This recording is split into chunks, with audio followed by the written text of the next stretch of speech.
Ciao amici e bentornati. Oggi un po' di manutenzione al nostro fido iRobot Romba Serie 500 che ci segue ormai da diversi anni, penso che sia più di 10-12 anni e continua a lavorare al meglio delle sue possibilità, solo che ultimamente ha dei problemi perché dopo inizia a lavorare regolarmente, poi dopo circa 2 o 3 minuti si blocca dando l'allarme di pulizia spazzole, anche se in realtà le spazzole sono pulite.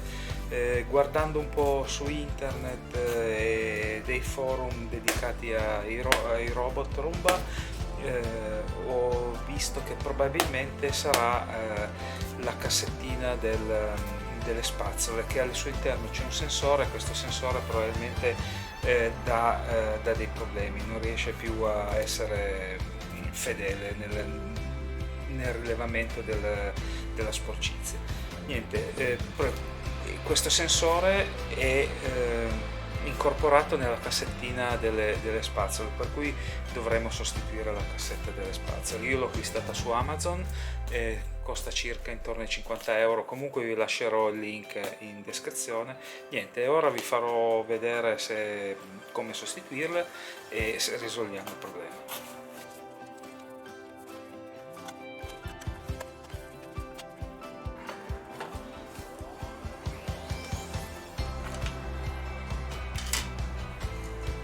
Come vedete, a furia di lavorare, la plastica ormai è anche un po' cotta e qualche pezzo si è già rotto, però comunque il suo dovere lo fa sempre.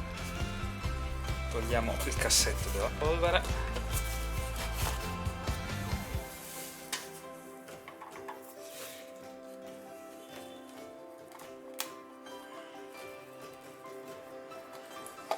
Togliamo le spazzole.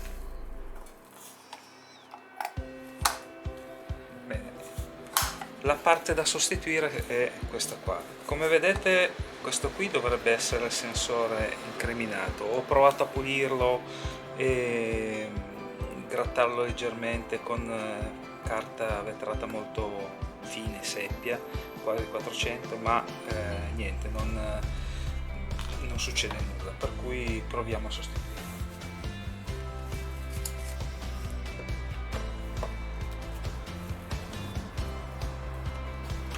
Togliamo anche la batteria.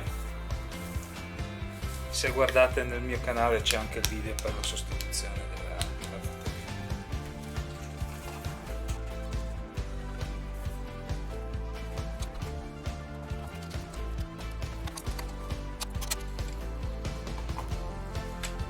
Bene, come vedete è un unico blocco. Qua ci sono i contatti che vanno ad essere integrati nel corpo del robottino. Questo qui è il motore che fa ruotare le spazzole tramite il meccanismo. Bene, questa qui è la cassetta spazzole nuova. Come vedete è già completa di spazzole nuove, per cui lascerò queste e vediamo un attimino il sensore. Vi faccio vedere il sensore, lo inseriamo dentro. Ok.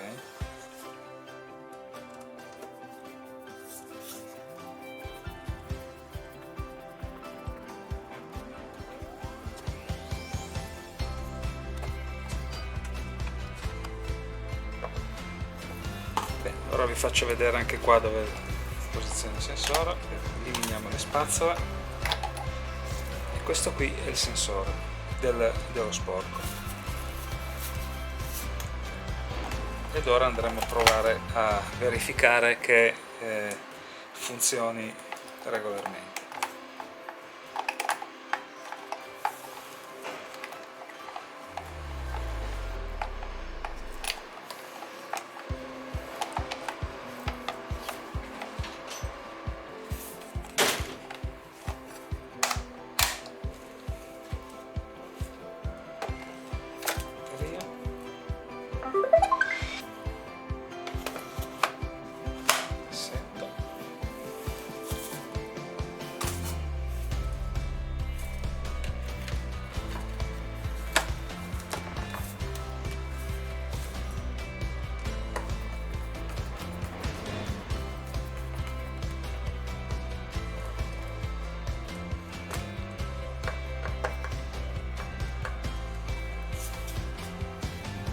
anche se al momento non serve più, dovrò studiare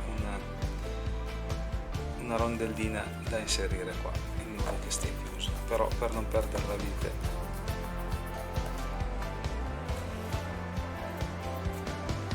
Bene, ora non ci resta che verificare che funzioni e non dia più l'allarme di pulizia spazio.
Bene, come avete visto a quest'ora, dopo qualche minuto di funzionamento avrebbe già smesso di lavorare, invece sta continuando a lavorare.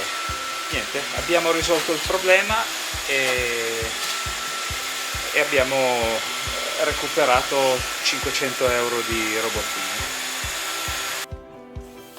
Bene, come avete visto funziona regolarmente, abbiamo risolto quel problema dell'allarme di spazzole sporche, come vi ricordo era dovuto al sensore che è all'interno della cassetta delle spazzole, che è questo, e niente, molto facile da cambiare, basta svitare 4 viti all'interno e 4 all'esterno, togliere la copertura, togliere il cassetto e mettere quello nuovo. Questo qui è simile alle versioni nuove, per cui il concetto costruttivo è uguale, è fatto modulare, per cui puoi cambiare il blocco ruota, il blocco spazzole, il blocco batteria, basta comprare i ricambi. Vi lascerò in descrizione il link su Amazon che ho acquistato il ricambio, e anche per il video di oggi è tutto. Vi ringrazio di averlo guardato, se vi è stato utile lasciate un like, a voi non costa niente, a me aiuta per l'algoritmo di YouTube, iscrivetevi al canale e, cosa principale, per rimanere aggiornati dei nuovi video, attivate la campanella. Vi ringrazio e vi aspetto alla prossima. Ciao a tutti!